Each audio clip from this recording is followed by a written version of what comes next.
우리 마태복음 14장 23번째 시간입니다. 마태 14장 23번째 시간, 바다에서 구원하시는 주님.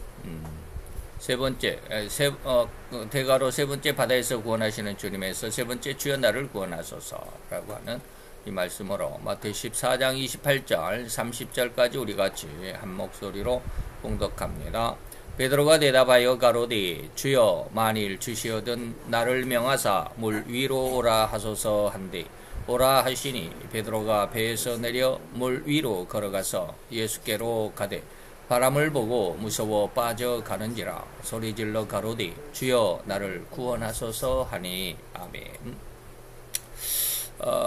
자, 예수님께서 마태 14장에는 두 왕이죠. 세상왕과 그 다음에 만왕의 왕. 세상왕은 헤롯을, 그리고 만왕의 왕인 예수님을.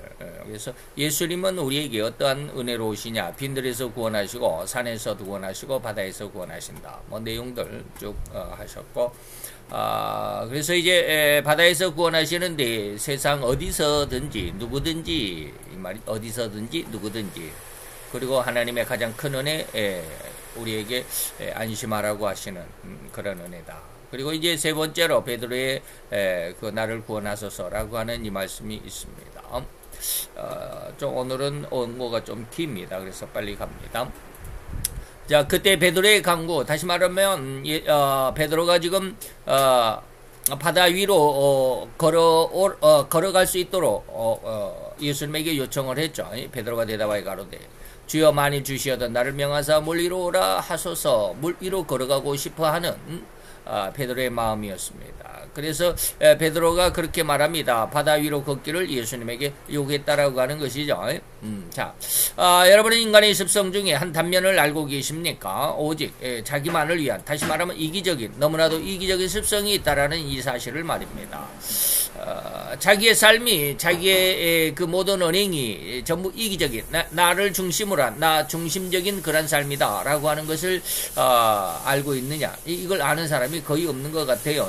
전부 다 자기는 뭐 세상에 자기를 드러내고자 하는 사람들은 나는 결코 공적으로 사탕 하나 얻어먹은 적이 없다 라고 이렇게 자기를 드러낼 뿐, 뒷이면에는 어마어마한 아주 그냥 흉측한, 자기 돈이 아니기 때문에 국가의 돈이고, 또 국민들이 낸 세금인데도 불구하고 그는 자기 주머니에서 나가는 돈이 아니기 때문에 막 일제 샴푸를 갖다가 사기도 법인카드로, 국가의 돈으로, 세금으로 준 돈으로 그냥 마구 사다가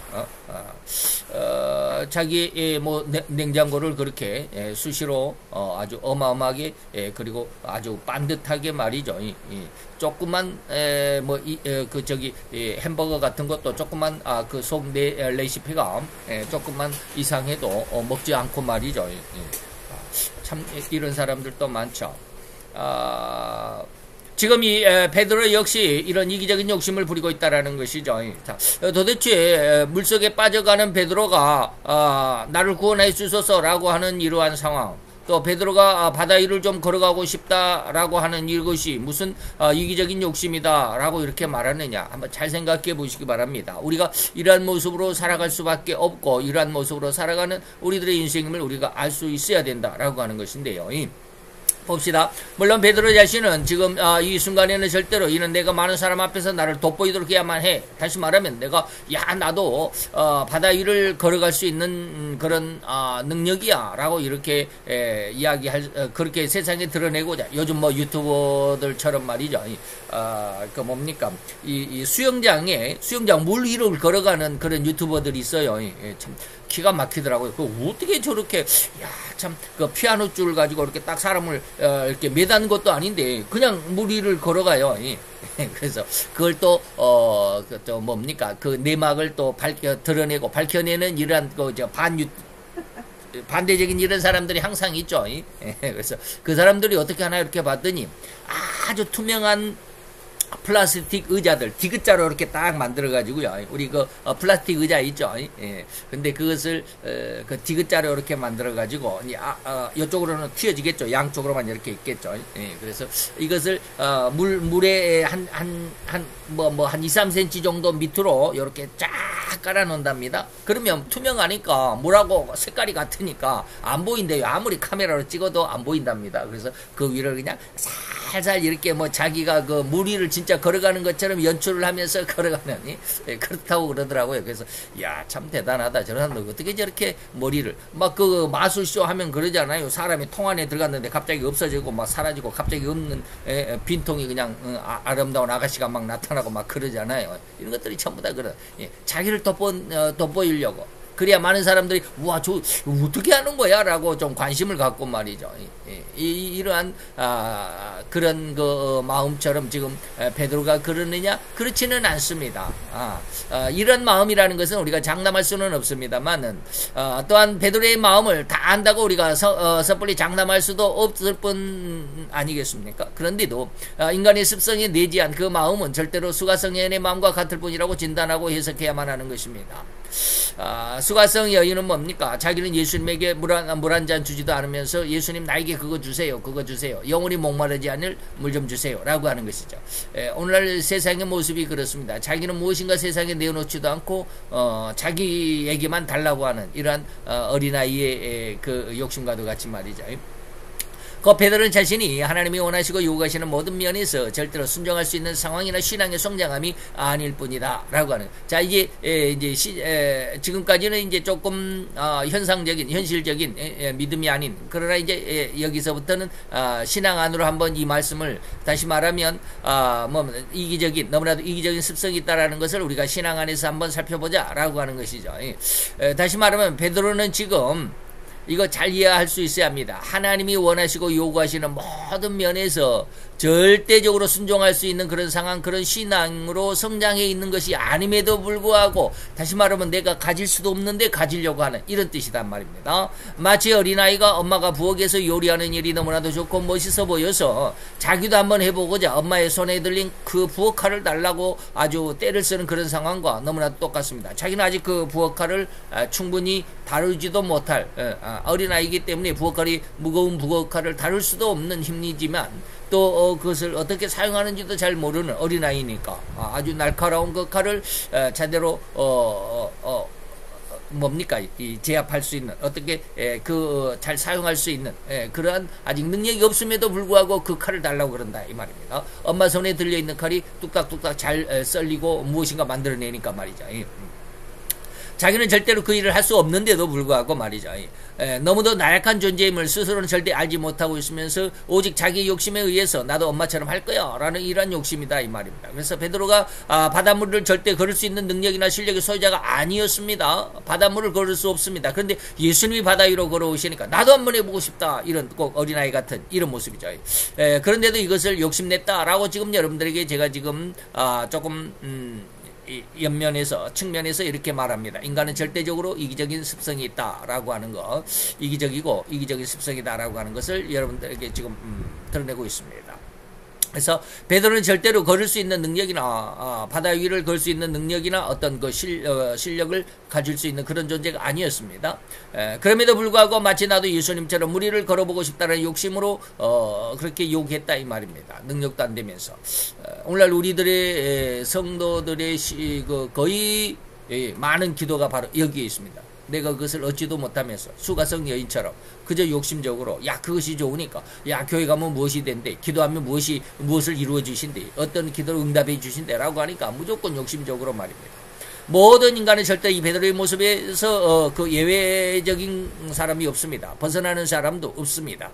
오늘날 거의 모든 성도의 기도 내용이 바로 절대로 이 한계를 벗어나지 못하고 있음을 저는 부인할 수가 없습니다.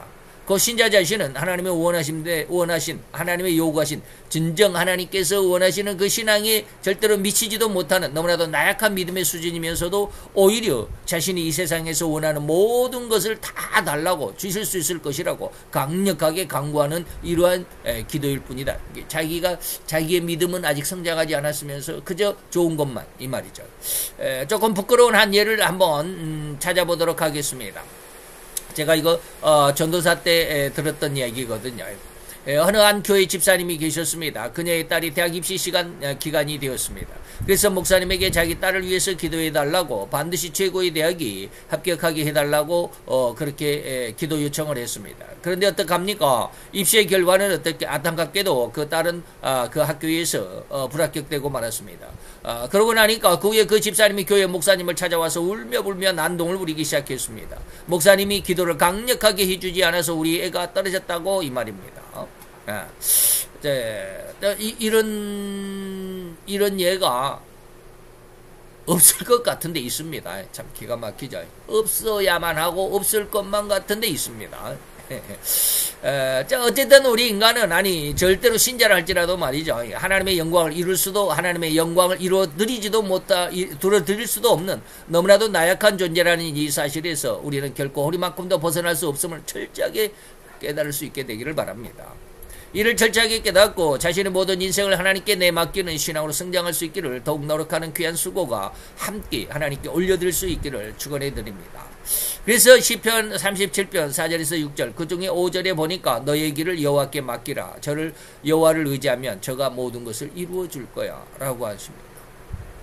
전도서에서도 너의 행사를 하나님께 맡기라 그러면 저가 이루실 거야 라고 말씀하십니다. 그러나 인간의 이런 가장 욕심일 뿐인 요구를 할지라도요, 다시 말하면 지금 자기가 그것을 가질 수 없는 상황임에도 갖고자 그렇게 요구하는 그런 어떤 욕심적인 그런 상황의 요구, 그런 상황에서의 기도를 할지라도 때로는 말이죠, 때로는 이런 요구에 예수님은 절대로 오지 말라고 하시는 법이 없습니다. 들어주신다 이 말입니다. 참 기가 막히죠. 언제나 예수님은 그대로 하라고, 내게로 오라고 명령하시면서 우리들의 요구를 허락하십니다. 근데 여기 이 말씀을 잘 이해할 수 있어야 돼요. 곧 이런 이야기도 예수님은 절대 이러한 인간의 욕심으로의 요구, 이러한 기도를 할지라도 어찌합니까? 이것이 하나님의 마음이라고 성경의 내용 안에서 발굴해낸 결과인데 말입니다. 다시 말 하나님은 능히 그런 어떤 욕심, 야망이라 할지라도 들어주신다. 근데 이러한 믿음이 잘못 오해돼서는 안 된다라는 것인데 말이죠. 즉 이런 인간이 오로지 자기 욕심으로의 요구, 그런 기도를 할지라도 하나님은 이를 이기적인 놈 같으니라고 하시면서 책망하신 적이 한 번도 없습니다. 곧 이러한 요구를 할지라도, 이런 기도를 할지라도 하나님은 기도로 인정해 주신다. 믿음으로 인정해 주신다라는 것입니다. 이제 나중에 말씀을 드리겠지만 여기서 보면 10점짜리, 50점짜리, 100점짜리 있는데 그런 내용입니다. 죄악된 인간의 모습, 결코 영원함을 내다볼 수도 보지도 못하는 너무나도 한정적이면서 오로지 한 치 앞도 내다볼 수 없는 무능력한 인간의 마음으로는 결코 그 하나님의 마음을 계산도 안 되고 상상조차 할 수 없는 엄청난 광폭의 마음, 어마어마한 마음, 큰 마음, 그 사랑 덩어리 자체인 하나님을 어찌 손톱만큼이나마 이해조차 하겠는가. 오직 자기밖에 몰라. 하나님의 마음을 이해할 수가 없어요. 인간 속에서도 그렇습니다. 자녀는 절대로 부모의 마음을 알 리가 없습니다. 나중에 부모가 돼봐야 그때서 압니다. 곧 이러한 너무나도 이기적인 인간의 욕심으로의 기도일지라도 하나님은 그것이 믿음이라고, 그것이 기도라고 인정해 주시면서 때로는 응답도 하시는 것입니다. 그러나 꼭 기도하는 신자의 마음만큼만 응답합니다. 이게 아주 중요합니다. 신자의 믿음만큼 아주 중요한 말입니다. 이는 변함없는 하나님의 철칙이다 라고 하는 거 기억하시기를 바랍니다. 이게 무슨 뜻이냐면 신자의 신앙이 하나님의 보시기에, 인간은 모릅니다. 이 점수를 몰라요. 자신의 신앙의 점수를 모릅니다. 하나님이 그렇게 보시는 겁니다. 10점짜리라면 응답이나 축복도 역시 10점만큼만 응답하십니다. 그리고 그렇게 축복하십니다. 또 그 신자의 신앙이 50점이라고 한다면 하나님은 그만큼, 다시 말하면 50점만큼의 응답으로 보답하시고 축복하신다 라고 하시는 것입니다. 그러면 문제가 있죠. 그러면 그렇게 응답을 받은 10점짜리 신자는 자기에게 응답으로 주신 그 10점을 받아들고서 하나님 앞에 하소연할까요? 하나님, 왜 내게는 일이 더 짭니까? 왜 10점어치만 응답하십니까? 너무 째째합니다 하나님이라고 그렇게 하소연하겠느냐 이 말입니다. 결코 아닙니다. 결코 그렇지 않습니다. 비록 자신의 신앙이 하나님 앞에 10점일 뿐이라 할지라도 신자 자신은 절대로 허리만큼도 자신의 신앙이 10점이라는 사실을 깨닫지 못하고 있습니다. 그리고 더욱 자신에게 주어진 10점어치의 응답을 받고는 그 신자는 참으로 절대적인 응답이라고만 생각합니다. 10점어치의 응답이라고 생각하지 않습니다. 자기에게는 100%입니다. 완전하다라고 생각합니다. 즉 100점이라고 생각할 뿐이더라 이 말입니다. 왜? 자기는 10점어치 정도밖에 안 되니까 그 10점어치의 10점짜리 신앙의 10점어치의 응답을 주시면 꽉 찼잖아요. 아주 충만하잖아요. 지금 그런 의미입니다. 자기 인생의 최고의 은혜고 축복을 받았다라고 여길 뿐이더라 이 말입니다. 이러한 상황이 바로 은혜대로 받는 상황입니다. 그 믿음대로 받는다. 은혜대로 받은 대로 너희가 또 받는다. 그 자신의 믿음대로 응답을 축복을 받는다라는 의미입니다. 그렇다면 진실로 100점짜리 신앙으로 성장을 한다면 100점짜리로 신앙이 성장을 한다면 그 신자의 기도는 더 이상 기도가 아닙니다. 요구가 요구일 수 없습니다. 그 신자의 삶 자체가 오직 하나님의 영광을 나타내는 역사 그 자체이기 때문에 기도하지 않습니다. 하나님과 완전히 소통되는 그런 모습입니다. 그러니까 하나님이 다 이루어 주시고 하나님이 알게 하시고 그러니까 뭐 기도할 필요가 없는 거예요. 이것을 로마서 5장에 가보면 8장에 가보면 이런 말이 있습니다. 하나님 앞에 신자가 3번 기뻐한다고 그럽니다. 첫 번째는 뭐냐면 첫 번째 신앙은 아주 초신자의 신앙인데 하나님이 응답해 줄 것, 하나님이 응답해 줄 것을 기대하면서 하나님 앞에 기뻐하고 감사하는 신앙입니다. 하나님이 내가 이렇게 하면 하나님은 이렇게 해 주실 거야 라고 하는 그 응답을 바라는 거예요. 그래서 하나님의 영광을 바라고 기뻐한다라는 1단계 신앙입니다. 그 다음에 한 중급 정도의 신앙에 가보면 환난 중에서도 기뻐합니다. 하나님의 응답을 자꾸 받다 보니까 야 하나님의 응답은 나에게 주어지는 거구나. 어쨌든지 주어지는 것이구나라고 믿게 되고 그게 삶이 되고 생활이 되다 보니까 어느 순간에 어려움이 와도 고통이 와도 응답이 안 될 것만 같은 이런 어떤 절망적인 상황임에도 불구하고 하나님은 온전히 나에게 응답하셨어라는 그 믿음 때문에 환난 중에서도 이제는 더 이상 환난으로 고통하면서 괴로워하는 것이 아니라 하나님 앞에 기뻐한다. 환난 자체에서도 기뻐한다. 근데 이보다도 좀 더 마지막 최고의 단계 신앙에 오르게 되면 어떠겠냐. 이 사람은 그나저나 기뻐한다. 환난이 와도 기뻐하고 아주 그냥 평탄한 아주 하나님의 축복이 와도 기뻐하고 늘 기뻐할 것뿐이다. 감사할 것뿐이다. 이것입니다. 이 신자의 삶 자체가 오직 하나님의 영광을 나타내는 역사고 그 자체이기 때문에 기도할 필요가 없다라고 제가 말씀했는데 기도를 안 하는 건 아닙니다. 이번엔 이러한 신앙은 다시 말하면 영성이는요 하나님을 압니다. 그렇기 때문에 기도할 필요가 없어요. 필요가 없다라는 말 오해해서는 안 됩니다. 그 삶 자체가 기도이기 때문에 그렇습니다. 왜? 하나님을 알기 때문에. 그래서 환난이 와도 기뻐합니다. 환난 중에서 기뻐하는 것이 아니라 환난이나 역경이나 공고나 아니면 순풍이나 뭐 행복이나 축복이나 이러한 신앙은 절대로 거기에 흔들리지 않습니다. 축복이고 응답이고 어떠한 성공이 와도 거기에 아주 막 좋아하면서 야 내가 이거 이루었다라고 좋아하는 그러한 사람 그러한 단계 아닙니다. 그저 담담합니다. 고통과 괴로움이 와도 그저 담담합니다. 누가 나를 어떻게 미워하고 어떻게 해도 거기에 전혀 마음 쓰이지 않습니다. 자, 이러한 내용은 어느 날 저에게 하나님의 하신 말씀인데요. 제가 부목사의 직무에 사임을 하고 무일푼이었던 저는 800만 원을 카드 대출을 받아서 수원으로 교회를 다시 개척하며 들어온 후의 일이었습니다. 자, 이게 무슨 말이냐면 10점, 20점 이제 하나님이 이런 말씀하셨다라는 그런 뜻인데 너무나도 삶이 힘들어서 모든 면에서 절망감을 안고 수원으로 이사를 왔습니다.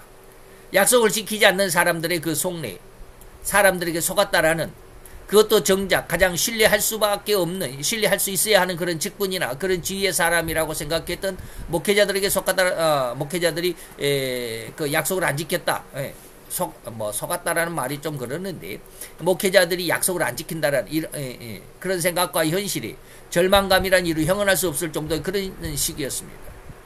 그래서 수원으로 처음에 들어왔을 때 거의 한 20년 지났죠.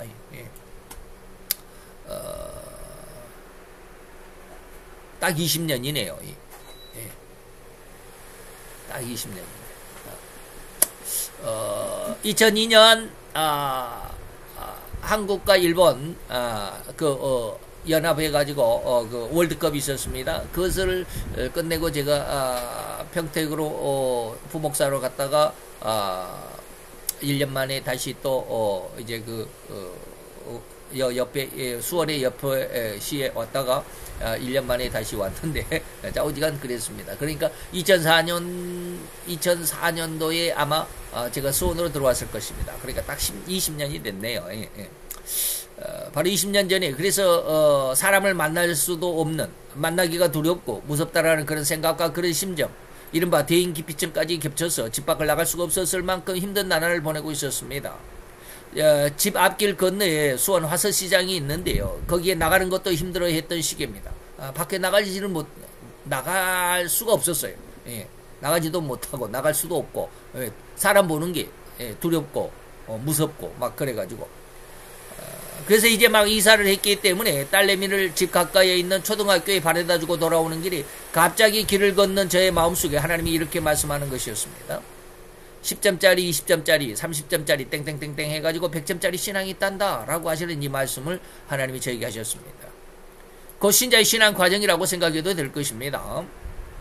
처음에는 오로지 자기 욕심만을 기도하는 그런 시기입니다. 그러다가 신앙이 성장하면 차츰 교회를 위하는 기도가 늘어갑니다. 이웃하는 성도를 위해서 기도하는 시간을 갖게 되기도 하고요. 그러다가 기도의 내용이 점차 광범위하게 넓혀집니다. 나라와 국가를 위해 기도할 수 있는 그런 귀한 신앙의 성장을 보게 된다는 것이죠.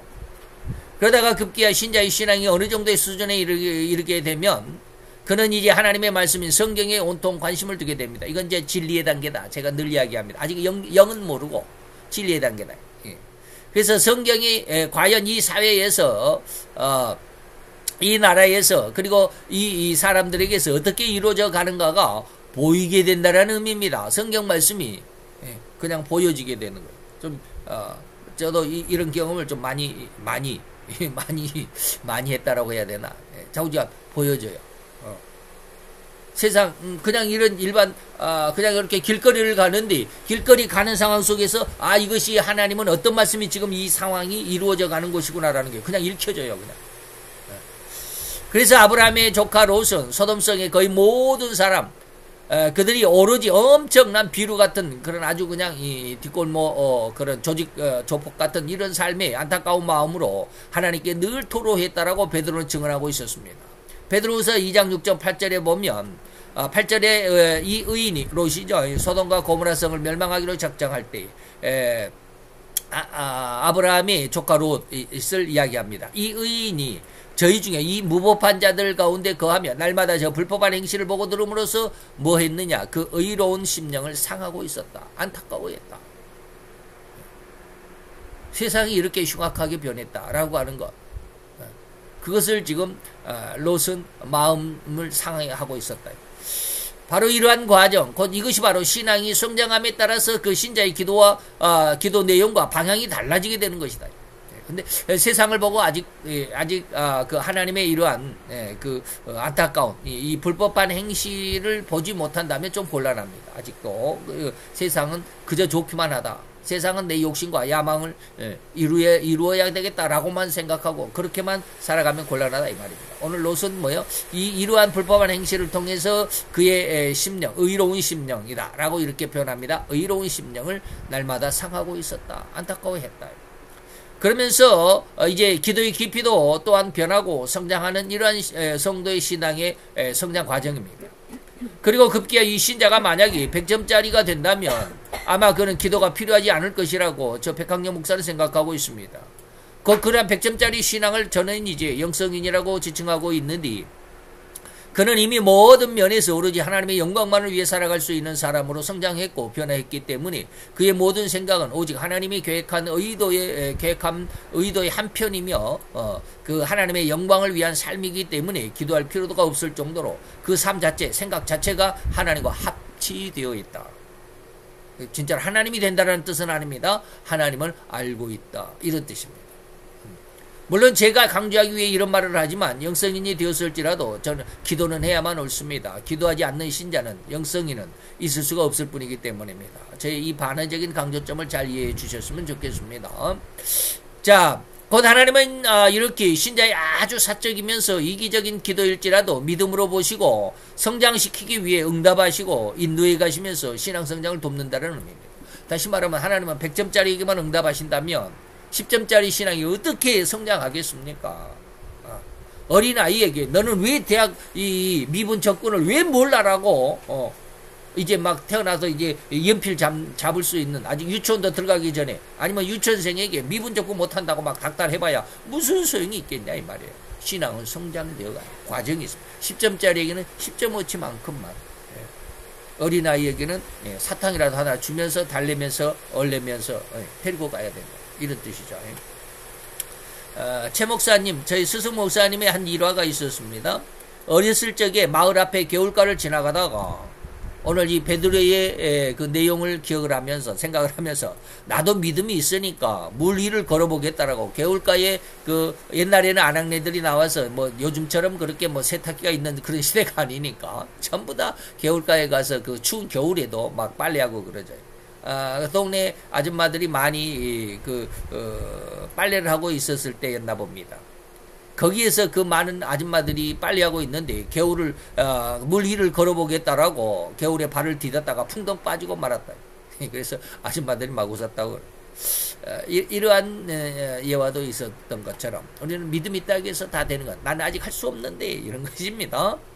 베드로는 예수를 보고 이 풍랑 위를 걸어갈 때 그는 예수와 같이 예수님처럼 바다 위를 걸을 수 있었습니다.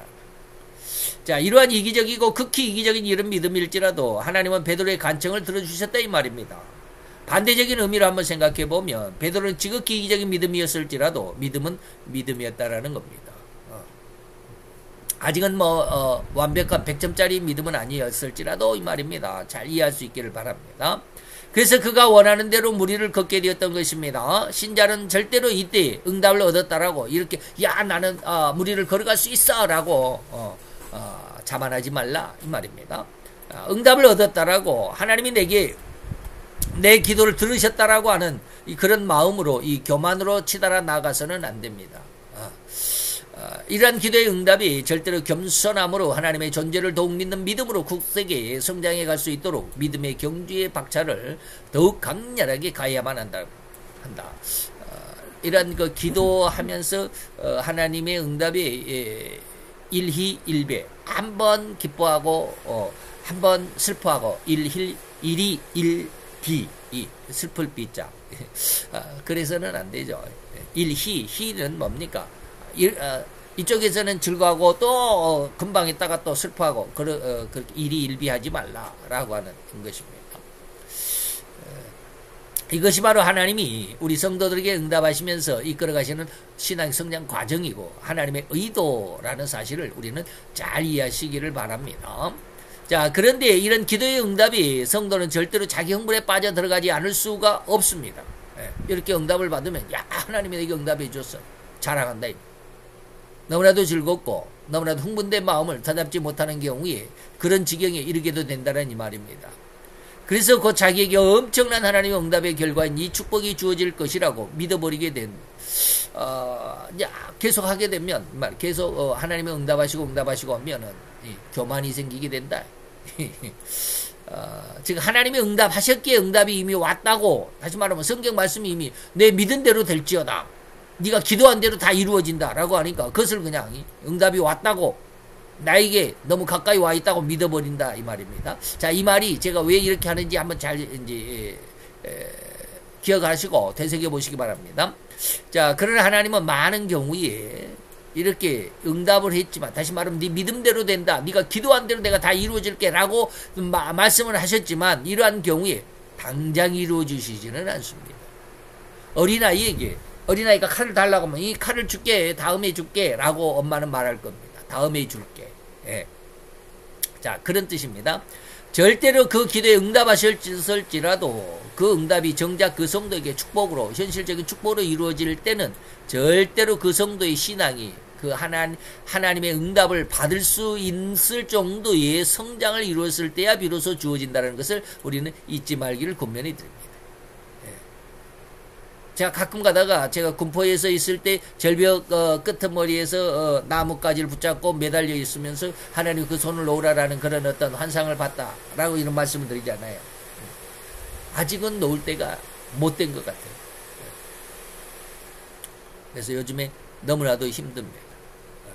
그것을 놔야 되는데 너무나도 잘하는데 그걸 놓으면 분명히 하나님의 약속은 그 밑에 아주 부드럽고 푹신하고 안락한 아주 평안한 그런 침대가 너를 딱 받아줄 거야 라고 했지만 그것이 약속이 되어 있음에도 불구하고 이걸 놓을 수 있는 아직은 힘이 없는 것 같아요.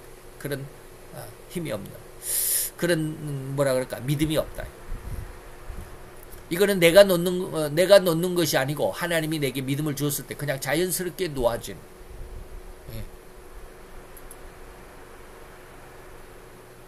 나는 그 발밑을 봤을 때 까맣게 밑이 보이지도 않을 정도로 아주 그냥 흐릿해가지고 말이죠.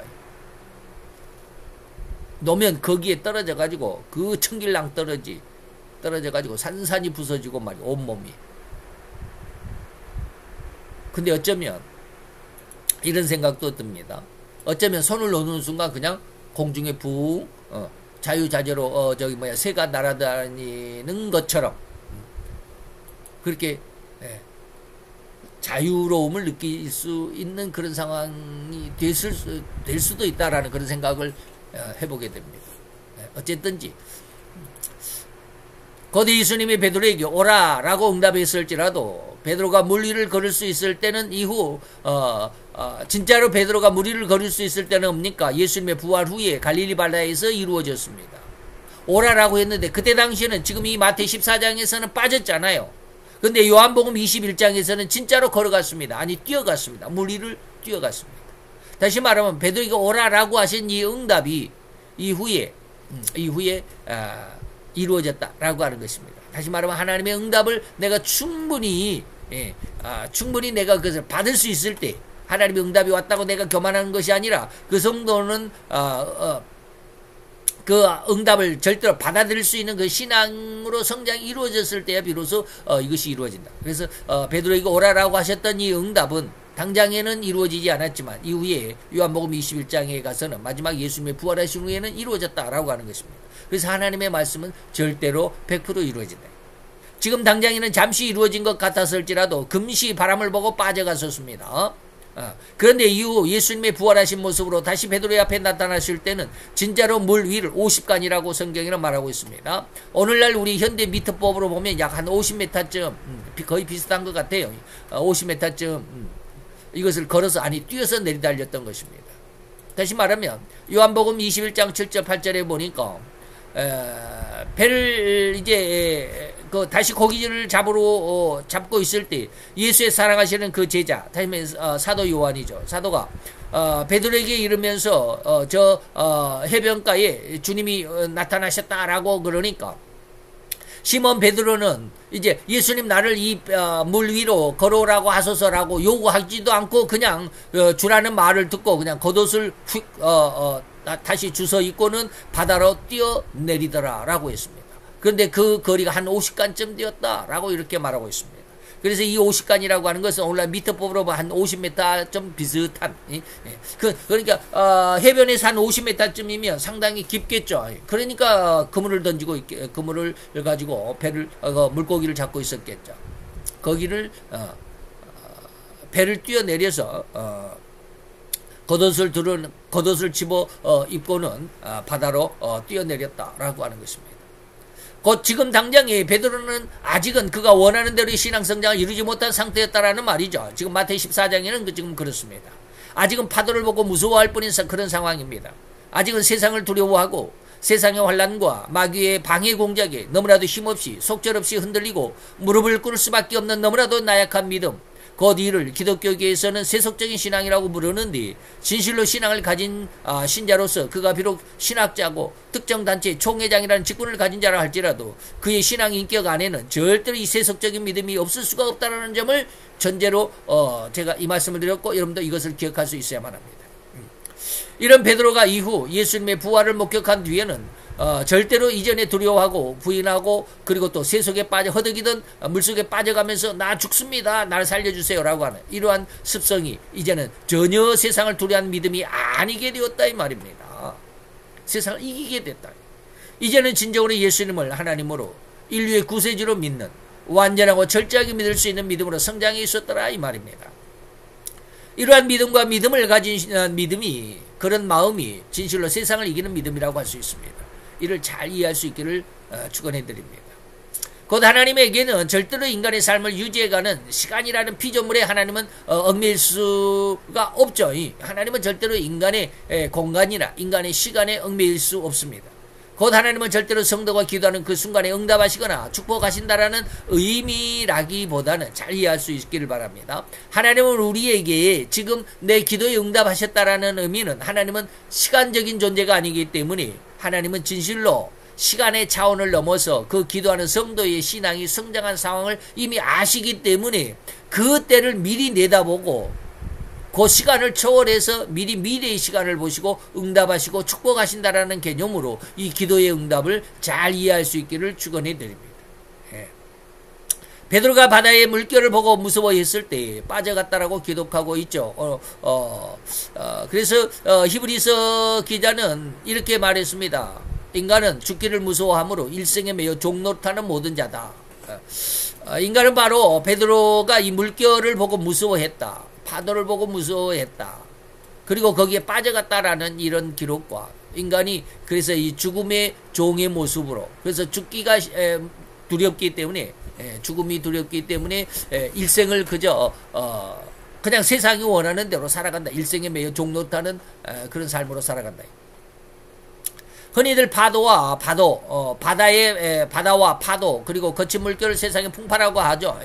인생의 행로를 겪을 수밖에 없는 온갖 각양각색의 환난과 역경과 고난이면서 다닥치는 상대방의 무차별적인 공격과 방해와 공작 등등 인간이 생을 살아가면서 겪을 수 있을 법한 모든 추악하고 추잡한 그 모든 것들. 사도 바울은 이러한 것들을 뭐라고 했어요? 육신의 현저한 것들이다 라고 표현하기도 했지만 참으로 그보다 더 수없이 많은 인간이 생각으로나 상상조차 할 수 없는 너무나도 다양한 고난을 겪는 그 당사자들을 사회적으로 매장해버리기 위한 온갖 수단과 방법을 이루 말로 다 표현할 수 없을 정도만큼 다양할 뿐입니다. 재론하자면 죄인일 뿐인 인간은 절대로 죽음이나 그 죽음의 공포를 이길 수가 없다 이 말이죠. 죽음의 공포를 이겨낼 수 있는 사람은 없습니다. 그래서 평생 절대로 죄의 종노릇하는 삶에서조차 자유로울 수가 없다라는 것이죠. 이 두려워할 뿐인 삶이라는 점이 바로 베드로가 물 위를 걷다가 바람과 파도를 보고 두려워했다라는 의미와 같이 똑같은 의미. 그래서 비유가 됐다 이 말입니다. 이런 일생의 메인 인간의 삶의 적나라한 모습은 자기의 이권을 버릴 수도 없고 버리지도 못하는 이런 상황이다 보니까 잘못되고 불법한 일이 어쩔 수 없이 그대로 방관하거나 또는 동조할 수밖에 없는 삶을 살아갈 뿐인 모습이라고 할 수밖에 없습니다. 그래서 이제 어제 그제 그 뉴스에 보면 지금 민땡당의 이땡명 씨가 나 그 사람 몰라라고 했던 그 사람이 있습니다. 김땡기라고 하는 이 사람이 왜 그렇게 자기 생명을 그렇게 스스로 끝내고야 말았을까? 그런 내용들이 요즘에 지금 어제 그제 심심치 않게 뉴스를 타고 나오더라고요. 어마어마한 SC의 그 대장동의 그 사업, 대장동 사업이 어떤 그 이땡명 씨는 뭐 5천억을 내가 환수했다. 당군일의 최대의 그 이익이다라고 이렇게 말했던 그 상황에서 그렇게 말은 하고 있지만 실제 내면적으로는 어마어마한 그 잘못이 있어가지고요. 그것을 SC가 그것을 감당해야 되는데 그때 그 일을 감당했던 바로 이 김땡기라고 하는 사람에게 모든 책임을 전가했답니다. 1,000억 정도라고 그러더라고요. 1,000억의 손해가 계산적으로 이렇게 나오는데 그것은 이제 SC의 시장이 책임을 지고 시가 책임을 지고 그것을 어떻게 해결할 것인지 이렇게 방책을 세워야 되는데 천억의 그런 어떤 손해가 있었으니까 감사를 받아라 해가지고 엄청나게 죽기 그 사람이 죽기 하루 전날 또는 몇 시간 전까지도 막 그렇게 닥달하고 그래가지고 견디다 못해 그것을 어떻게 감당할 그게 만약에 자기 잘못으로 모든 것을 자기가 죄를 뒤집었으면 천억이라고 하는 이 손해를 감당을 해야 되고 그렇다고 하면 자기의 퇴직금도 안 나오고 뭡니까 자우지가 그 공무원이었기 때문에 엄청나게 무엇이 아무것도 안 나온대. 그러면 자기 가족들은 뭐 먹고 사냐 이 말이야. 그래서 스스로 자기 생을 마감할 수밖에 없었지 않겠나라고 하는 이런 뉴스가 지금 어제 그제 이렇게 쭉 나오고 있더라고요. 그러니까 세상에 그렇게 잘못되고 불법한 일이 어쩔 수 없이 그대로 방관하거나 이것을 견뎌낼 수가 없죠. 그래서 인간은 그것이 두렵기 때문에 동조할 수밖에 없다. 하나님은 절대로 이러한 저들을 곧 신자라고 자부하고 하나님의 성전에 머리를 조아리고 두 손 모아 기도하는 저들의 기도와 행위를 절대로 기뻐할 수는 없다라고 감히 단언하셨습니다. 그렇기 때문에 신자는 그들에게 함께하지 말라라고 계시록 18장 4절에 이렇게 이야기합니다. 내 백성아 거기서 나오라. 그들의 죄에 참여하지 말라. 그들의 받을 재앙을 받지 말라라고 말합니다. 그래서 시편 1편 1절 너무나 잘 알죠. 복 있는 사람은 어때요? 악인의 꾀를 쫓지 않은 사람이고 죄인의 길에 서지 않는 사람이고 오만한 자리에 함께하지 않는 자다라고 하는 것입니다. 이러한 생태가 바로 세상에서 두뇌를 가지고 생각과 계획을 할 수 있는 이러한 존재. 인간은 바로 이런 모습이죠. 생각과 계획을 할 수 있는 존재입니다. 곧 인간이 타락함으로 가질 수 있는 모든 죄악의 최극단을 실행하는 완벽한 죄성의 하순이라는 이 본체, 인간의 본체라는 것을 한 예로 보여주는 것이죠. 왜 이렇게 깁니까? 다 됐네요. 자, 이런 의미는 절대로 이 세상의 어려운 문제를 바라보고 생각할 때는 그 어려운 문제들에 파묻혀가지고 해나오지를 못하는 것입니다. 곧 가나안 땅 입성을 앞둔 히브리인들 중에 가나안에 이미 살고 있었던 이 네피림이라고 하는 이 거대한 이 장대한 거인족들이죠. 네피림을 보고 절대로 우리는 저들이 볼 때에 우리는 메뚜기와 같은 존재, 새끼손가락만 할 거야. 그렇죠. 그래서 너무나도 작고 나약할 뿐이니까 저들과 어떻게 싸우고 저들을 어찌 이기고 가나안 땅을 우리가 들어갈 수 있겠나라고 하는 이미 패전을 확신한 이런 상황. 제가 어저께 예전에 이제 같이 일했던 분한테 전화를 오랜만에 해봤습니다. 근데 갑자기 그런 말을 해요. 요즘 내가 아파 그러더라고. 아니 뭐가 아파요? 얼마나 아파요? 왜 그래요? 그랬더니 이번에 5월달인가 언젠가 건강검진을 한번 했답니다. 건강검진을 했는데 건강검진하고 나서 소견이 뭐라고 그랬냐, 위암 소견이 있다라고 이렇게 나왔대요. 그래서 지금 11월 언젠가 11월 며칠 날인가 이제 짐 싸가지고 서울 삼성병원인지 서울 무슨 병원, 삼성병원인지 뭐 아산병원인지 거기로 입원해가지고 수술하기로 예약이 돼 있다라고 이렇게 말을 하더라고요. 그때 이제 그 말을 들으면서 물론 저도 이제 암을 수술해낸 이미 경험자로서 또 그러겠지만 과연 사람들이 우리에게 이러한 어떤 암이라는 선고를 받았을 때 그 마음이 이미 내가 여기에서 안 돼라고 딱 해버리면 나는 이제 죽는구나라는 마음에 이미 마음으로 패전을 확신해버리면 그 사람은 더 이상 살 수 없습니다.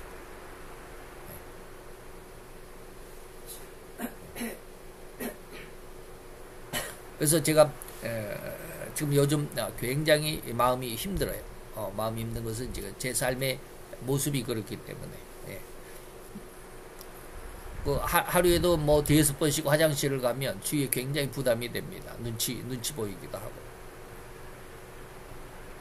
그러다 보니까 더 이상 내가 여기에서 그냥 계속 자리를 확보하고 직장을 나갈 수 있을까? 내 스스로가 그러죠. 상대방은 그렇게 말하지 않은 그런 마음이 아닐 수도 있죠. 당신이 이렇게 자꾸 근무하는데 시간 빼고 그렇게 화장실 가서 앉아있고 그러면 차라리 가서 그냥 집에 가서 쉬는 게 낫지 않아? 이렇게 말하는 것 같아가지고 너무 힘들었어요. 어제는 뭐 주일이어서 주일날 근무여가지고 그랬지만 주일날 근무는 아무도 없지만 혼자 근무하지만 한 5차례 이렇게 화장실 왔다 갔다 하면서 그냥 그런 마음이 너무나도 심각하게 아주 정신없더라고요. 그렇게 되면 내 마음이 우선 그렇게 이미 야, 안 되겠다라고 패전을 마음을 딱 가지게 되면 그 상황에서 벗어날 수가 없어요. 그러다 보니까 이제 오늘 새벽 오늘 아침에는 조금 마음이 조금 누그러지기는 했어요. 자신감을 갖자라는 건데 어쨌든지 그렇습니다. 그래서 우리가 이 민수기서 10장, 13장, 30절로 33절에 보면 여리고성을 함락하고자 했던 거기에 이제 갈렙이라고 하는 사람, 여호수아와 갈렙 두 사람. 다시 말하면 애굽을 탈출했던 60만 명 중에서 애굽의 출애굽을 경험하지 못한, 다시 말하면 지금 20년, 40년이기 때문에 40년의 마지막에서 이제 가나안을 들어가게 되죠. 그러니까 이미 애굽 땅에서 한 40세 이하는 40세가 안 된 사람은 출애굽을 경험해 보지 못한 사람들이잖아요. 그래서 출애굽의 광야 생활 중에서 태어난 사람들은 출애굽이 뭔지를 몰라요. 바로 그런 것처럼 출애굽을 경험한 사람이 60만 명인데 60몇만 명인데 그 60만 명 중에서 40년을 살아오면서 이제 나이 많았던 사람들은 죽고 또 태어나고 막 그렇겠죠. 그래서 출애굽을 경험한 사람들 중에서 몇 명이 거기에 살아남아 있었는지는 모르지만, 그러니까 40세에서 20세 이상에서 21세부터 40세까지 상황에서 그 중간에 있는 20년의 그 연대에 있었던 사람들 중에서 또는 출애굽을 경험한 60만 명이 살아남아 있다라고 한다면 그 사람들이 그때까지 몇 명이 살아남아 있었는지는 모르지만 그 출애굽을 경험한 60만 명 중에서 오직 두 사람 여호수아와 갈렙이라고 하는 이 두 사람 외에는 하나님의 말씀을 믿은 사람이 없었다라는 겁니다. 기가 막히죠. 60만 명 중에서 전부 다 하나님의 사람들인데, 하나님을 믿는 하나님의 백성들이고 성민이고 선민인데 말이죠. 그 60만 얼른 생각하면 이제 몇 만인지는 정확히 40년이 지났기 때문에 몇 만인지는 모르지만, 자, 어쨌든지 60만 명 중에서 단 두 사람만 하나님의 말씀을 믿고 있었다, 이런 뜻입니다. 기가 막히죠. 나머지는 뭐요? 이미 패전을 마음속에. 우리는 그 네피림에 비하면 새끼손가락 메뚜기만 해. 어떻게 싸우냐 저 사람들과 라고 하는 겁니다. 자, 이렇게 이야기합니다. 그와 함께 올라갔던 사람들은 가로되, 다시 말하면 한 지파에서 한 사람씩 갖고 12지파니까 12사람. 그래서 그 중에서 이제 10지파, 여호수아와 갈렙을 빼고 나머지 10명은, 10명은 이 말이죠. 이런 사람들은 이렇게 여리고성을 정탐하고 와서는 뭐라고 그러냐면, 우리는 능히 올라가서 그 백성을 치지 못할 거야. 그들은 우리보다 강해. 우리가 두루다니며 그 탐지한 땅은, 그 가나안 땅은 40일을 탐지하고 왔거든요. 그 거민을 삼키는 땅이고, 거기서 본 모든 백성은 신장이 거대한 자들, 장대한 자들, 네피림, 장대한 자들, 네피림의 후손, 아낙자손 대장부들을 보았어. 정말로 거인들 뿐이야. 우리는 스스로 보기에도 메뚜기 같았다. 이미 패전을 확신한 그런 상황이죠. 그래서 요즘 저도 늘 기도하면서 그렇습니다. 이런 마음을 계속 가지고 있습니다. 안 되는 것 같지만 믿어야 돼. 하나님은 태를 닫아버렸던 아브라함과 사라의 그 태를, 이미 닫혀버렸던 태를 여시고 이삭을 줬다. 자, 이제 우리는 절대로 이런 문제를 보면서 그 문제 안으로 휩쓸리지 않기를 바랍니다. 그 어렵고 힘든 문제와는 전혀 다른 곳을 바라보시길 바랍니다. 바로 문제를 너무나도 쉽게 해결할 수 있는 누구를? 하나님을 보아야 합니다. 이는 서커스 단원들 속에 외주를 타는 사람들과도 흡사합니다. 그들은 일단 외주를 오르면 상대편의 목적지만을 뚫어지게 바라본답니다. 그리고 단 한 번이라도 한눈을 팔아서 목적지 그 지점을 이탈하면 다른 데에 눈을 돌리면 그 순간 떨어진다라. 이는 우리 신자들이 예수님만을 의지하고 이 세상에서 살아갈 때는 그 어떤 어려운 일도 그의 도우심으로 해결해 나간다라는 기적을 체험할 수 있는 의미이다. 이것이 바로 하나님의 뜻이다. 그러나 이처럼 우리 신자를 할지라도 예수님만을 보고 살아가야 하는데도 불구하고 그러다가도 어느덧 한눈을 팔 때가 있습니다. 제가 지금 그런 상황 속에 빠져들고 있는 하나님을 믿는 믿음 안에 있어야 합니다. 그 세상에 이러저러한 세상 법칙을 하나님의 능력이나 존재를 제외하고는 오로지 세상과 세상 법칙인 즉 마귀가 휘어잡고 있는 세상 법칙, 그 세상을 마귀가 운영하고 있는 이 법칙입니다. 세상을 어떻게든지 하나님을 거역하며 반대하는 것으로 끌어가려고 하는데, 즉 물질로 세상을 휘어잡고, 그리고 둘째는 자기 능력을 드러내고 자랑하도록 하는 그런 생태고, 마지막 세 번째는 모든 영광과 권세만을 쟁취하도록 하는 이런 생태를 휘어잡고 있는 상황이 바로 이 세상이고, 그것이 마귀가 세상을 장악한 법칙입니다. 이게 지금 세 개를 말하는 게 이게 뭔 줄 아십니까? 이게 바로 마귀의 세 번의 그 유혹입니다. 곧 이러한 세상과 세상 법칙만을 들여다본다고 한다면 절대로 그 어떤 사람일지라도 절대로 이 마귀 흉계로만 어우러진 이 세상 법칙에서 벗어날 수도 없고 이길 수도 없는 이거 절대적인 법칙이 바로 이 세상의 법칙입니다. 그래서 하나님을 택하심을 받았다라고 하는 이스라엘 백성들조차도 하나님을 잠시 제쳐두고 현실적인 가나안 내피름을 바라보았으니 그들은 절대로 이 가나안 땅을 정복할 수조차 없다라는 자멸감에 빠질 수밖에 없었다. 이것입니다. 이것이 절대적이고 철저하게 이런 세상의 고해 속으로 빠져들어갈 수밖에 없다라는 그런 상황, 그런 이치임을 잘 이해하시고 오직 하나님을 믿는 믿음 안에서 초점을 놓치지 않기를 축원해드리는 바입니다. 기도합시다. 할렐루야. 주님, 오늘도 여호와의 귀하신 사랑과 은혜와 은총을 감사드리나이다. 주의 영광 앞에 있는 저들, 오늘도 여호와의 영광이 우리 가운데 있고 우리의 아버지며 우리로 하여금 우리를 보호하시고 지키시고 더욱이는 우리를 인도해 가신다라고 하는 수없이 많은 말들로 우리를 아버지며 위로하고 우리를 아버지며 인도해 가시지만 우리는 이것을 순간순간 놓칠 때가 있지 않습니까?